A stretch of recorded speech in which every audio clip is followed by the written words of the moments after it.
Hi friends, welcome back to my channel. ఈరోజు కాకరకాయ curry చేస్తున్నాం. ఎలా చేయాలో చూద్దాం. కాకరకాయలు మొదగాలు అన్నీ కట్ చేసి పెట్టుకొని 3-4 సార్లు కడగాలి.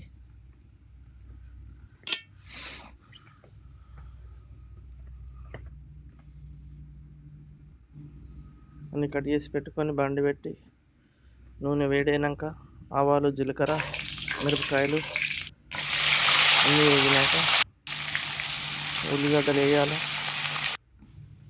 ఉల్లిగడ్డలు బ్రౌన్ కలర్ వచ్చినాక కట్ చేసిన కాకరకాయలను వేసుకోవాలి.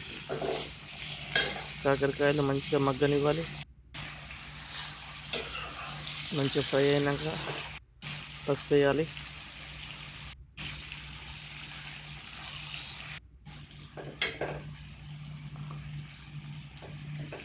తర్వాత అల్లం వేయాలి.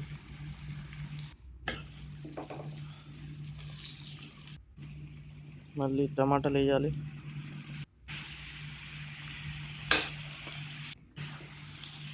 టమాటాలు వేసిన తర్వాత మంచిగా కలుపుకోవాలి.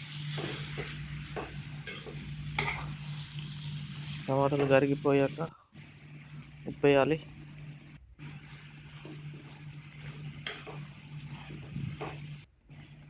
తర్వాత కారం మీకు సరిపడా,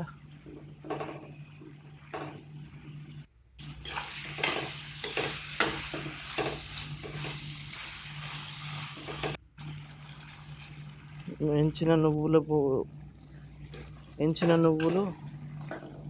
గ్రైండ్ చేసుకొని తర్వాత నీళ్ళు పోస్తే ఇలా అవుతుంది. తర్వాత కొత్తిమీర వేసుకొని దించేయడం అంతే. లైక్ చేయడం, సబ్స్క్రైబ్